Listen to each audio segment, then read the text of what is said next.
Okay. Should I listen what you... I didn't confess any murder like this billionaire guy a couple of weeks ago.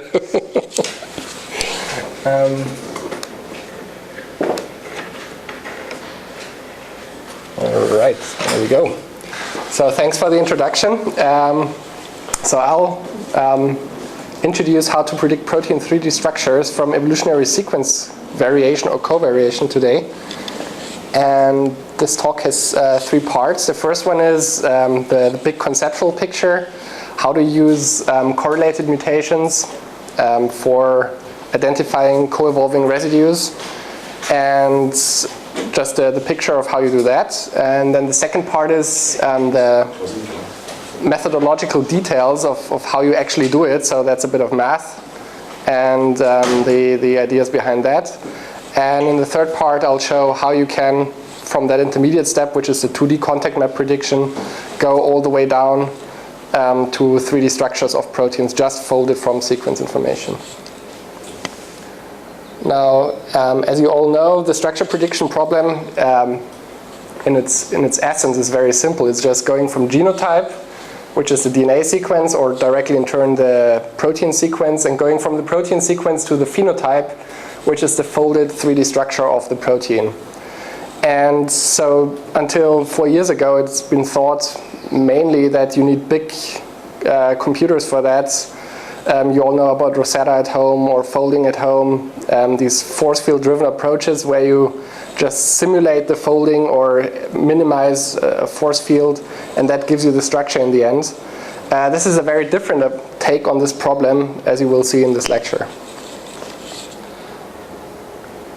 So at the very basis of this is the work by Christian Anfinsen, who won the Nobel Prize in Chemistry in 1972, stating that all the information that's necessary for a protein to fold is encoded in its amino acid sequence. As we know today, that's not entirely true, but mostly it holds.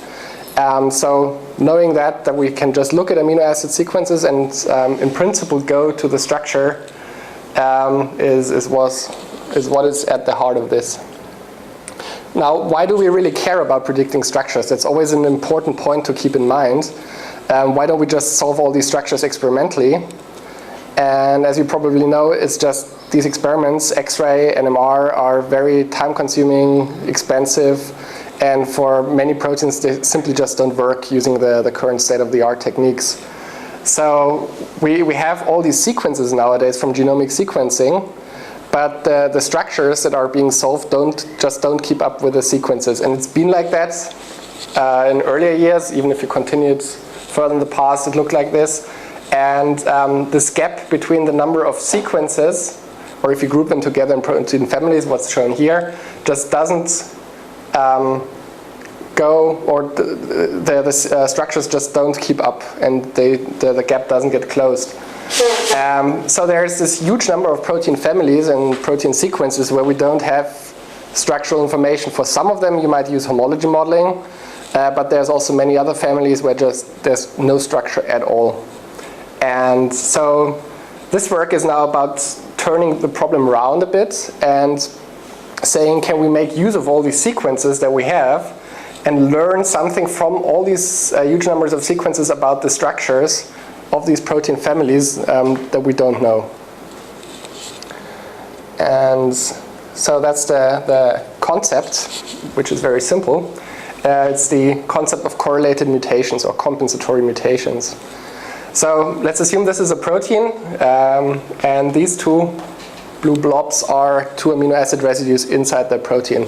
And it's interactions between residues, the chemistry of these residues that defines what the three-dimensional fold is of the protein, and that stabilizes. It's the interactions that stabilize the three-dimensional structure. So for instance, you would have a positively and a negatively charged residue here, and the interaction between those two is energetically favorable. Now you could say most of these interactions in the protein are complementary. So you have one residue, you have the other residues, and they are a good fit for each other. So this is just really schematic. They fit together. So positive, negative charge, or a big and a small hydrophobic residue or the other way around, whatever. Now let's assume there's a mutation that occurs and changes one of these residues. So let's say the positively charged residue now goes to a big hydrophobic residue, and all of a sudden this interaction is not a favorable interaction anymore. So this change might come at some sort of cost for just the molecule. Maybe it gets slightly less stable, or it comes at a cost for the fitness of the organism, so the protein doesn't catalyze a reaction as well anymore. So there is some cost to the organism, and this is not a good state, because maybe there's then another mutation and the organism is just dead. But what can happen is that there is a second mutation that compensates for the first one, or that rescues the first mutation. So let's say the positively charged now also gets mutated and goes to another hydrophobic residue, and all of a sudden this interaction is favorable again, and by that kind of the fitness of the organism is restored. So this new arrangement fixes. And that's the whole idea of looking at sequences for residue exchanges that occur in a coordinated fashion. So one residue changes, and because that comes at some fitness cost, a second residue changes and restores the interaction. So in principle, if you look at protein structures that are known, if you just get out all the PDB or any favorite protein that you like, and you look at particular residue pairs that are close in 3D structure, what you do see is, if you look at the sequence alignment, so each line is a sequence, and these are the two amino acids in the sequence, respectively, across, let's say, different species. You just align all the homologs of that protein that you can find in UniProt or UniRef or whatever sequence database you like. And you will see, if these residues are in contact, that there are coordinated exchanges of the amino acids between those two positions in the alignment. So let's say you have positive and negative in 3 of the sequences, and you have hydrophobic and hydrophobic in 4 of the sequences. Now, that is pretty easy because you already know the answer, and that's pretty boring. But imagine one could go the reverse direction. So you could look just at the sequence alignment, and by figuring out what this covariation or these compensatory patterns are in the alignment, you could go figure out which residue pairs are close or are in contact with each other, because then what you could do is the following. You could take the sequence alignment, you could figure out which pairs co-evolve, which change together, and now based on this information, that's basically the 2D map Burke just showed, knowing which things are close gives you should give you enough information to define the 3-dimensional structure of the protein, because you know that residue is close to that residue and that residue is close to that residue. So that defines the overall geometry of the 3-dimensional fold of the protein. And so in the end, we hope we could go from this pair information to the fully folded 3-dimensional structure, which is then just basic techniques from NMR. The software is all out there. And that gives you a PDB structure in the end that you can just look at. And then these residues will be close in the 3D structure. Is that principle clear to everyone? Because that's really at the heart of everything today. Just one question. Yeah. You have only for several pairs the information that are closely in 3D structure, but for all other pairs you have no information. Exactly. Okay, but then it's not just the algorithm for the NMR, so you have to only use it for the pairs. Or I think you have for every atom the coordinates distance for NMR, don't you? Well, no. So no, you don't. And so it's if you look at the historic development of NMR. Let me jump in. Yeah. You're right. It's not the same as for NMR. Yeah. But it is what NMR used to be. That's the answer 20 years ago. So nowadays NMR experiments yield much denser data than they did back in the days, let's say at the end of the 80s.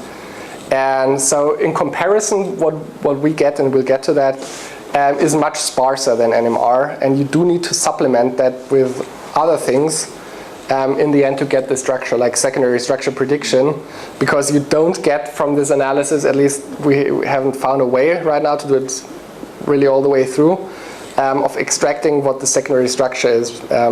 But so you get overall global pairs, basically, that define the shape overall, and then let's say for where you've got a helix, you've got to add, based on secondary structure prediction, please make a helix here. Okay. But it is sparse information. Yeah. So the question that really remains is, how do we do this? How do we look at the alignment and get out which pairs are co-evolving? Where are the correlated mutations? And that leads into the second part, which is now the method at the basis of this analysis. And I'll talk about two different ways of doing this. One is called local, using a local model, and the other one is called using a global model, and you'll see now what the difference is. I'll start with a local model, which is just a very naive idea of attacking this problem, which is based on the idea of statistical independence, or statistical dependence. So this is a sequence alignment, and for now we're going to look at the columns that are marked in red. So in the one column you have an aspartic acid, a glutamic acid, and the other column you have a positively charged amino acid, which is either arginine or lysine. And if you look at this, immediately you see, maybe these two columns somehow evolve together. There is a pressure to maintain this interaction, because here you go you have a positive charge, and here you go from positive to positive charge, from negative to negative, from positive to positive, and that's the smaller one, that's a larger one, that's a larger one, that's the smaller one. So the interaction of charge and size somehow is conserved for this pair of residues. So how do you do this mathematically? One idea is to just look at the frequencies of amino acids and then test if the frequency distributions of the single columns approximate what the frequency distribution of the pair of columns is. So if you see some sort of statistical independence there, or if there is a statistical dependence. So for instance, in this particular example, we would look at Fi, the frequency in column I of the alignment of a certain amino acid Ai, in this case let's say D, and at the frequency of, in column J, of another amino acid R in this column. And you see the frequency of D here is 0.5 because it's in half of the sequences, and R is in 0.5, or 50% of the sequences. Same goes for E and for K here. So the frequency of all the amino acids in the single columns is 0.5. But if you now look at the joint frequency distribution of pairs of amino acids, what you see is that D and R are in 50% of the sequences, and E and K are in 50% of the sequences. Now, if you look at what is the expectation if these two columns were independent, Fi times Fj gives, for all of these combinations, gives 0.5 squared, so 0.25 is the frequency that you would just expect randomly between those two columns. But you see that for both pairs, D and R and E and K, the frequency is 0.05. So clearly, these columns are not independent based on that measure.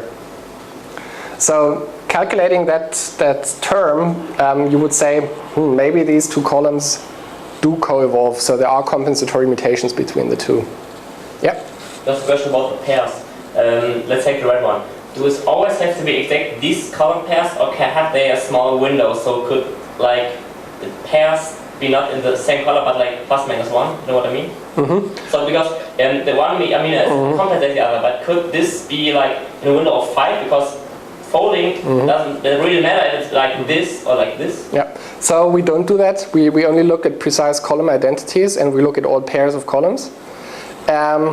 Now there's this whole what you're alluding to actually is one of the problems, and I'm going to jump ahead here, is why this doesn't work. Because these changes might not be entirely local and shifting around, and you change something here and you change something there, and then it has an effect there. So it's not that easy. And maybe, even on top of that, what I'm going to show later, doing something like that might help to improve it further. But of course it gets just more and more complicated statistically. So this is really the easy way out. And maybe there's a way of doing it that way. So that was the basic idea. The quantity that one actually calculates and that people started using in 1994 approximately as a first attempt at solving this problem is called mutual information. And you recognize here what I just showed. Now it's not the difference but the ratio between the pair frequency and the single frequencies. And you just take the log. So it's a log-odds ratio between what you see in the pairs and what you would expect under statistical independence. And you weight that by the pair frequency just to give more importance to things that you observe more frequently, to remove the influence of spurious outliers in a way.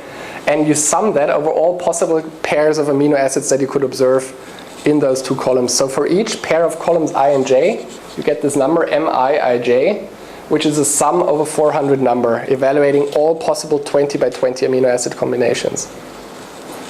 And so you get for each pair of positions in the protein, you get this number that quantifies, according to this approach, how strong you think that the coevolution between those two columns is. So how much the amino acid in one column depends on the amino acid in the other column.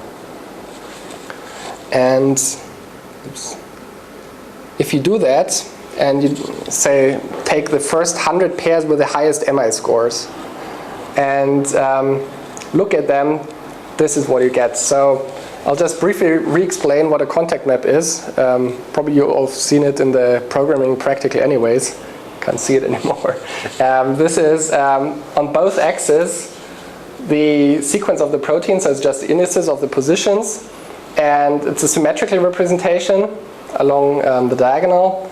And each dot in here in gray means that these two positions are in contact in the three-dimensional structure of the protein. So it's basically an adjacency matrix, even if you think about it in that way. So the gray points are the structure contacts in this structure that you know. The blue points are the pairs with the highest MI score at the top of this ranking. So the ones where we think they would co-evolve the most strongly. And as you see, these blue dots mostly are not on the gray. And they're pretty much biased towards these two corners. So first of all, that means these co-evolving pairs don't really correspond to three-dimensional contacts in the protein, thus rendering this whole approach invalid or useless, because if it's not close, what can you do? You can't fold from there. So what you would like to see is that these blue dots are on the gray dots over most of the contacts in the structure. So you have information where residues are in contact throughout the entire molecule, especially in this region, which are the so-called long-range contacts. So they are really what define the three-dimensional shape. Let's say the N-terminus and the C-terminus of the protein come together. And that is really the hardest problem, is defining where things go overall. And yeah, as you see here, that doesn't work. Now the question is, why does it not work? And the answer is, the problem is because it's a local model and it gets hit pretty badly by transitive effects. So what that means is, this is another schematic of a protein structure, and now we've got 4 residues in there. And let's say there is correlated mutation between the residue J and the residue I. What that in turn can trigger is another compensatory mutation in L, which in turn can trigger compensatory mutation in K. So once you have a when you have a mutation here, it can trigger this chain of mutations throughout the entire molecule. And this is exactly what happens here, is that you observe that very high MI scores often get assigned to pairs that are in reality just transitive coevolution. And so these are called super-additive correlations because a protein is a highly coupled system, so you have residues everywhere. It's not like DNA where you have one partner each for each base, let's say, but you got a residue and it got 10 neighbors, and then you got another residue and it got 7 neighbors. So changing one residue has lots of effect on its surroundings, and that's why it can happen that the correlation between, let's say, J and K gets stronger than the actual correlations between things that are close in three-dimensional structure. And so the problem is that the real signal, the direct, as you could call it, coevolution between positions, gets hidden in this whole heap of indirect correlations that are just noise triggered by the direct correlation. So it's basically a problem of correlation. You observe correlation, but you want the causation. You want these blue arrows, because these are the ones that are residues that are in contact with each other.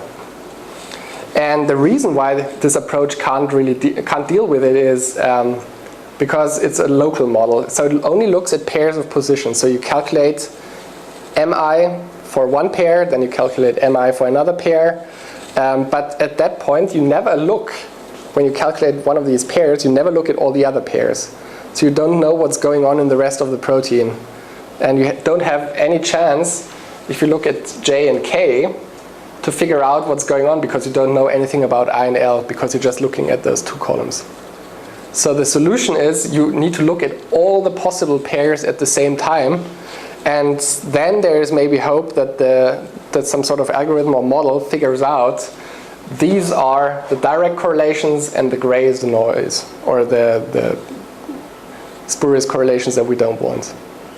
Did that come across? What the goal of this whole thing is, or do I need to go in more detail? Okay. So the way to go from observed correlations to causal direct coevolution is using something that's called inverse Potts inference. It's a technique from statistical physics people have known about for decades, but it's just not been applied to this very problem. The exact same thing is also called differently in the statistics community. It's called an undirected graphical model. So these are just two names for the same thing. And these techniques allow you to go from observed correlations to direct coevolution. And the way this works is the following, is using a probability model. And so let's just for now assume this is the simplest probability model that you can choose for the task. You can show why that is, but this is a very natural choice for the problem we're trying to solve, is that this type of probability model connects local direct interactions to observed correlations. And so the observed data are the sequences in the alignment. So sigma is one of the sequences in the alignment. And the probability model looks at pair interactions between residues, direct kind of amino acid preferences between pairs of residues in the protein, and single site conservation, just do you need some sort of residue in a particular column. So it does connect through this formalism causation, or the direct interactions, to what you then observe in the data and what is full of noise. And so the trick is, you know the sequences. That's what we have. Or the samples, if you speak about it in statistical terms. We have the samples, but can we figure out from the samples, can we go the reverse direction, and can we figure out what these terms are that are the direct interaction between certain positions in the protein? And that's all really that is to the approach, is that you learn the parameters of this probability model just using maximum likelihood inference.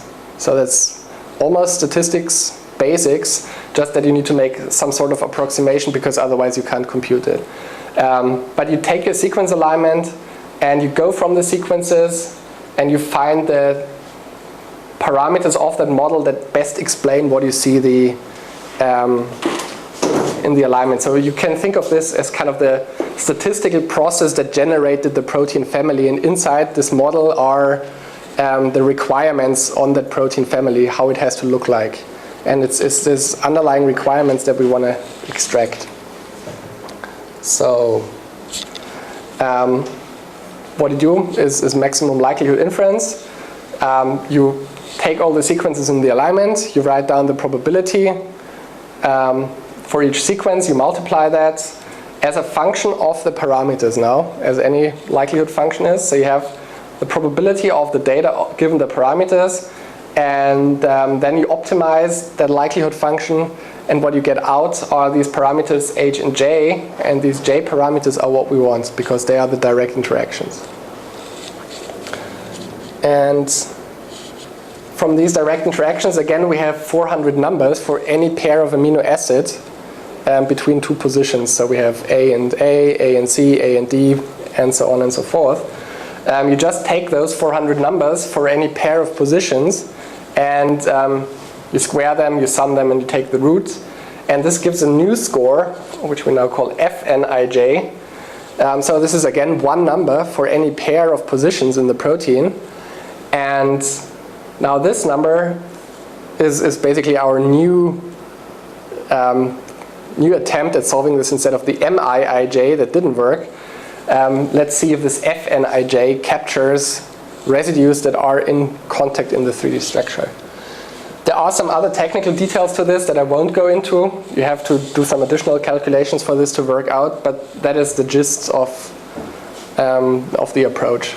So you learn the parameters of a probability model from the sequence alignment, and these parameters hopefully will give us three-dimensional contacts. And as you see here, it is actually what they do. So that's the old result using just the local model that looks at pairs. And this is now the global model using the statistical model. And what you see here is the red dots, which are the Fnijs. They do fall onto the gray of the crystal structure.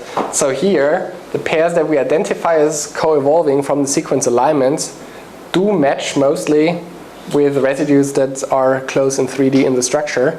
And they are nicely spread over the entire contact map. So if you look at this, you might think it should be possible to get the 3D structure now from this 2D representation of the protein. Now these approaches were developed in the 1990s, mid-1990s, and these developments started around the year 2010, 2009. Interestingly enough, he solved it all before. This is Elle Lapidus, who did his PhD with Stephen Hawking, and he solved everything. He introduced the use of this model for contact prediction in 2001, and it just got never published. And it was hidden in some archive, I think Los Alamos National Archive. No one could find it. It wasn't indexed in Google. So it was just hidden there for 10 years. And yeah. Do you know who sits behind him? Does that Eric know? I don't know. Okay. Yep. Fair enough. I gotta ask Chris, maybe he knows. He got this photo somewhere. Maybe. Yeah.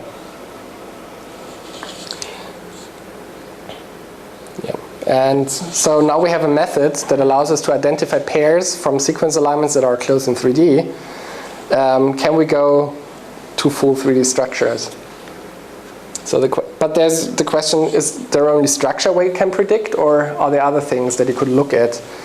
And there are. So you could think about applying this whole thing to protein complexes, which I'll also talk about later on. You could also look at identifying functional aspects of proteins from looking at these coupled residues, because if you think there is evolutionary pressure to maintain these interactions, these are particularly important residues for the protein. So what we do see is that these evolutionary, we call them evolutionary couplings, these pairs, and that these evolutionary couplings, for instance, strongly cluster around active sites or ligand binding sites in proteins. And because conformational changes might also be important functional aspects of proteins, these changes, you have one conformation and certain amino acids are in contact, or you have another conformation and these amino acids are in contact, might also be encoded in the sequence alignment. So you could also think about identifying conformational changes from the sequence alignment. So not only the static structure, but also how the protein moves And so I'll talk about these two parts today. And that's something I'm working on, and that's something another postdoc in Debbie's group in Boston is working on. So probably next year's lecture you will also hear details about those areas.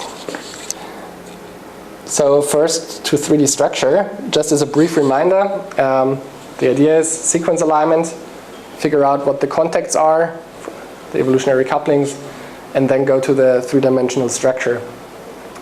And so this step here, I don't have a special slide on it, unfortunately, but I'll just go into the details a bit more, is pretty much out the box. So this is where the secret sauce of the method is, but this is pre-established software from NMR, as Burkhard introduced it. So these are software packages. The one we are using is called CNS. It's been out there for 20 years, and it's really just putting these contacts into the software, adding a bit more information like predicted secondary structure, and pressing a button and going all the way. And if the protein isn't too big, you can just run this on your Mac Air or any other laptop. So you don't need big computing power for that. And so that was the breakthrough in 2011. In fact, run on a MacBook Air all the way through, folding 15 proteins just from sequence alignments and predicted secondary structure. And not just small proteins, for instance, these, that is what you could do using an approach like Rosetta. That is feasible. But if you look at bigger proteins like trypsin, which are over 200 residues, you're pretty much out of luck using standard approaches. And here you could just easily get them. And as you see, on the right side you got the crystal structure, on the left side you got the predicted structure, in shown from different angles. That the pictures match up pretty well if you look at it. And if you quantify this using RMSDs, you get pretty accurate structures, especially because no other method could get you that at that time. So we're talking about 3 to 5 angstroms RMSD. And with ongoing developments of the method, we've brought that down even more. So you can get structures within, let's say, 2 to 3 angstroms if you're very lucky, just from sequence alignments. What means you can get? What's the difference between the structures? Can you get for all proteins or just for some? So it depends. That's the answer. So the big requirement of the method, or you can also call it the big limitation, is you need lots of sequences. And let's say sufficient sequences. What that means is usually you're on the order, if the protein has 200 residues, you want at least 5,000 to 10,000 sequences to be sure of the prediction. There are cases where it works with significantly less, which could be because of the evolutionary pressures that are acting on the protein. So it's not a clear-cut answer, but you usually are in the thousands of sequences range that you need for this to work. And of course, you need a protein that does fold into some sort of defined structure. That's the other big limitation. So if it's a disordered protein and it doesn't have any structure, all bets are off. If it's a disordered protein and it folds into a structure, you do see that. So it really depends. And have you ever tried an example like that? Have you ever tried an example like that? Another postdoc is working on that. It's quite beautiful. So these were all globular proteins in that paper except for one. And then the next paper was my master thesis, where I applied this whole thing to membrane proteins. As you know, membrane proteins are much harder to solve experimentally. So there's way fewer membrane protein structures in the PDB than of globular proteins. And they're also bigger, so they're really challenging both experimentally and also on the computational side. But what we managed to do is to fold 25 proteins from 25 different membrane protein families quite accurately. Here are 6 examples. What you see in gray is the PDB crystal structure. What you see in blue is the best prediction that was made by the method. And as you see, there are of course mistakes, and it's not perfectly 100% spot on. But the overall fold and the arrangement of the helices you do get out of the method. But of course, this is in a way boring because you know the answer. So this is in a way homework to show that the method works on known examples. What we did back then is we also predicted unknown structures. A bit like the CASP competition, but in this case they hadn't been solved and hidden, but they were just really unknown and no one had ever seen these proteins before. And so of course all bets were off. We didn't know if they were true or not, and we just put them in the paper hoping that at least some of them would turn out as correct. And so this paper has been published in 2012, and a couple of those structures have been solved experimentally in the meantime. So this is really great validation if the method works or not, because we had no opportunity to cheat. And so the first one that came out was in, I think, 2013, which is the first subunit of respiratory complex 1, which sits in the membrane of the mitochondria. And yeah, this is really the first step in the respiratory chain in the mitochondria. So it's a hugely important enzyme. And there was a crystal structure of the entire complex. It's a membrane protein and has a globular component. So there was a structure for the rest, but this first component was missing, and no one knew what it looked like. And then there's also a globular component here that I don't show. And so we predicted this. So this is not membrane, the second part. This is membrane. There's also Everything is membrane. There's also an arm that goes into the globular arm that's here that I didn't show. But so everything's known in this, or was known in this complex, except for this very first subunit. So we just had a go, predicted it, and then thought, well, there's our prediction, but we have no idea if it's true or not. But can we learn anything from the prediction? So we took the prediction and did a structure similarity search rather than a sequence similarity search against the PDB. So were there any structures that resembled that structure of the first subunit that we predicted? And the funny bit that we found is that this structure exists in all of the other subunits, or this fold exists in all of the other subunits, but duplicated. And that is really too much of a coincidence in the same complex and a duplication. So it suggested that there is some sort of evolutionary relationship between the different subunits that you just couldn't see on the sequence level at all. So we're talking about 5 or 6% sequence similarity. And even using HMM alignments, you couldn't see that, just on the structural level. So we had quite high confidence in the prediction, but then in 2013 there was the experimental structure, and as we see, it agrees pretty much with what we predicted. And on top of that, one of the major headlines of the paper was that there was this duplication going on for the other subunits. So that was really reassuring to see that the prediction was right. Another protein that we predicted is the adiponectin receptor in humans, which is implicated in lots of diseases, diabetes, I think Crohn's disease, cancer. So it's quite an interesting protein. Again, no structure.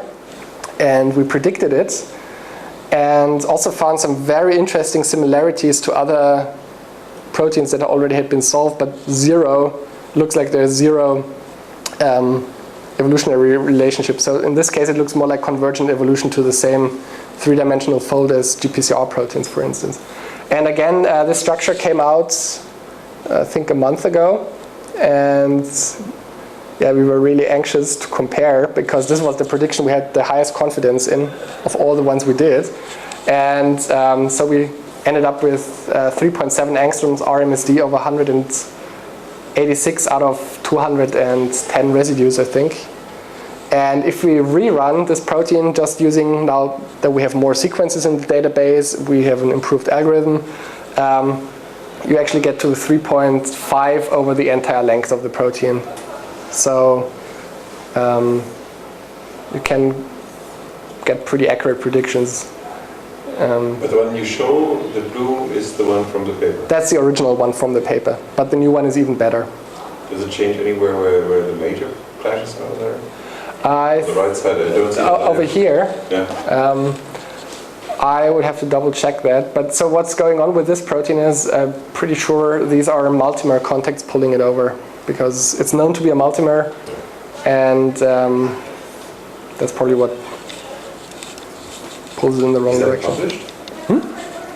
What? The structure? Yeah. Came out in Nature, I think. Where's the Oh, forgot that. I think 3WXV or VX. Yes. Japanese lab. Before you go to the... Yep. Did the two labs that got the structure for these two structures benefit from your model? They didn't mention it in the paper, neither reference us. But Debbie met the guy in Israel the other week, so I'm not sure what the news was on that. The other one? So the senior author on that paper she met, yeah. So the other paper also didn't reference us at all, unfortunately, which is a shame. Yeah. Okay. Onwards to the next thing that you can predict. Not just 3D structures, but you could also predict protein complexes. And the idea is the following. If you have two proteins that interact with each other, and you have the interaction interface between the two proteins, then the residues that are in contact with each other you would also expect to co-evolve. If one of them changes in the one protein, then maybe the interaction doesn't happen anymore, and it comes at some fitness cost to the organism. So in this particular case, we are looking, can we identify from sequence alignments which residues co-evolve between the two different subunits. And in principle, it's the same idea as with single proteins. All you need to do in this particular case is you need a sequence alignment of both proteins together. So you have a sequence alignment of the first protein, you have a sequence alignment of the second protein, and then you put the two sequence alignments together into one big protein, in a sense, and put that through the statistical algorithm. Now, constructing that multiple sequence alignment is tricky. So that is where the main difficulty is here. From that point, it's just the exactly same method as before. But what you need to do here is you need to match up protein A and protein B, the sequences, as they actually interact, or as you think they interact. So let's say you have protein A, you have one copy in human, you have protein B, one copy in human, then it's pretty simple because you take the two human copies and put them together, because these are what interacts. There's no sense in putting the human copy of protein A and the rat copy of protein B together because they can't interact. And you want the exchanges within one species of the proteins that actually interact. It becomes more tricky if, let's assume, for instance, protein B has multiple copies in the organism. So there's one copy of A in human, but there's three homologous copies of B, some paralogs in human. And now you don't know which of the three, or maybe all three, or just two of them, interact with A, and you have to make a pick. So you have to figure out which of the B's interacts with the A. And so one thing that you could do is, for each species, you take the one that's close, in terms of sequence, the closest to the one, to the pair that you're looking at. So let's assume you start with A and B in one organism, and you know which pair you want to look at. And then of the three copies of B in human, you pick the one that's most sequence similar to your sequence of interest. Or what you can also do, and this is what we did for our paper as the main approach, in bacteria, things that interact are usually on the same operon, or are often on the same operon in the genome. So if you have three copies of B and one copy of A, and one copy of B is on the same operon as A, then you just pick the one that's on the same operon because they're most likely to interact, according to that assumption. And so then you put this alignment through the statistical coevolution analysis, you get the pairs out.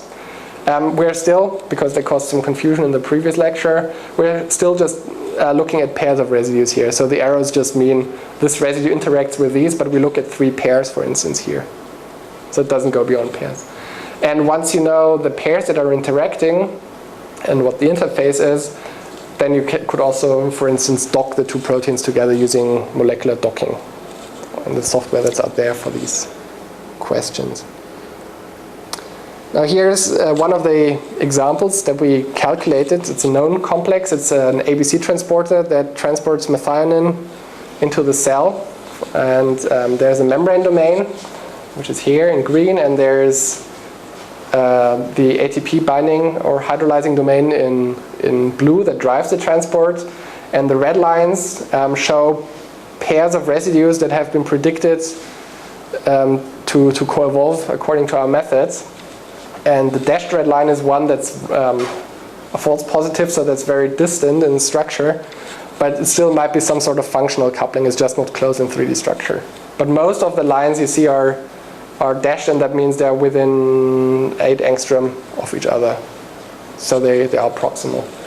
And what you see here is now again a contact map representation, but not just of a single protein, which would be, for instance, this for the membrane domain. Half of it is left away because it's symmetric. And so that's the contacts that you get from the analysis for within the one protein. Those are the contacts that you get for within that protein. And in this box you see the contacts that are predicted between the 2 subunits, which we call intercontacts.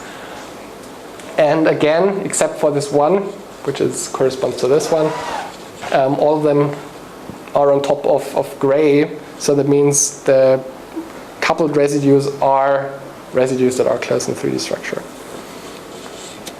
And so we applied this whole thing to a whole array of proteins that had enough sequences and a known complex structure. And for most of them, we evaluated about 80 different complexes, non-redundant complexes. And for most of them, you do get pretty accurate pairs of residues identified that are indeed close in 3-dimensional structure. Again, we asked, because this was just evaluation on known data, can we predict complexes that haven't been solved so far, where people don't know what the interaction looks like? And here are some examples for that. So this one, for instance, is pretty straightforward. It's again this membrane transporter I just showed you, which also has a solute binding protein on the outside of the cell, which captures the ligand for transport and then delivers it to the transporter. And it seems pretty plausible because all the interaction is just with this one side of the transporter, and it really looks like it's binding here. This one is also quite interesting. It's ATP synthase, so the molecule that generates ATP. And also most of the structure is known, just except for this one interaction. And again, these evolutionary couplings that we get between the 2 different subunits agree nicely with what other types of experiments that didn't get the structure, but for instance cross-links between the 2 molecules. So it fits nicely together with the pre-existing experimental evidence. And so that was the question, knowing or assuming 2 proteins, or taking 2 proteins, what is their exact mode of interaction? So where do they interact with each other? Can we also predict if 2 proteins interact? And so we did a little case study on that, on again ATP synthase, which consists of several subunits, some of them in the membrane, some of them in the cytoplasm. And the arrangement relative to each other is well known for the most part. And so what we did is, we just asked, do we get evolutionary couplings between the subunits above a certain strength of coevolution? So we selected a threshold in a different setting, so it wasn't based on that, and asked if we have at least, let's say, one pair of residues above that threshold, then we say these two proteins interact. If not, then we don't say they interact. And so that is the experimental matrix. Along the axis, you see all the different subunits of the complex. And each cell of the matrix shows if there is an interaction, then it's blue. If there's no interaction, there's white. And if it's not exactly known if there is an interaction, yes or no, then it's in blue with these white stripes. So for instance, there is conflicting evidence if they're interacting. And over here is the prediction. And as you see, so blue are the ones we confidently predict as interacting. That for the most part, except for some smaller deviations, the pattern between the two matrices agrees, so that you could also use the approach taking two proteins and to take two proteins and ask if they interact. So for instance, you could just do a genome-wide scan in principle and see if all the protein interactions fall out of that approach. You say you could, you haven't done that? No, someone's working on that. Okay. Yep. We'll see if it works, because it's really computationally intensive. If you do an all against all of all the proteins in an organism. Yeah. So if you want to fold something yourself, you can go to our web server on evolut.org and put in your favorite sequence in there, evofold, which gives you 3D structures. If you're just interested in which pairs co-evolve without necessarily predicting the structure, you can use EV couplings. And EV complex for the complex predictions is still under development in terms of the web server. So that's not available at the moment, but yeah, you can try it out. And if you're not careful, the results will be complete crap and you will be frustrated. So does it return ever a statement I cannot do because I don't find the diamonds? Or if there are very few sequences, yes. What is the definition of that? Arbitrary 500 sequences. So and that you find these days if you ran human or man? Well, it's really a low threshold, where you below that you wouldn't ever hope to get anything. Yeah, but how many of the human prophets, the 20,000 human prophets, do you have fewer than 500? I don't know the answer. Andrea knows the answer. We should just ask her. Yeah. So if you try it and it doesn't give you nice results immediately, try again or ask me. Or wait 5 years. Or wait 5 years, because the thing with the method is it's not super easy to use in terms of just the intuition that you need behind it. How do you choose your alignment that makes a difference, and things like that, or choosing domain boundaries is quite important. If you plonk in 1,000 residue protein with 5 domains, all bets are off and you better chop it up, for instance. Yeah, but if you're interested, just try it out. And if you want to read up on any of these methods, these are the papers this talk was based on. And these are the people I want to thank. So this is Debbie Marks at Harvard Medical School. She started this whole project 5 years ago now and pushed through. And in the end, no one believed her because it seemed so unbelievably good. Chris Sander, who did the work with her. Thanks Burkhard. And thanks to Charlotte Scherfe, who worked with me on the protein complexes. And that's it.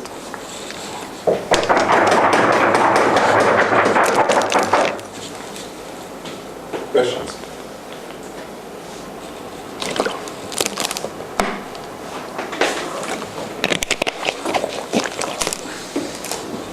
None. Everything is clear. Or completely unclear. So the difference between these two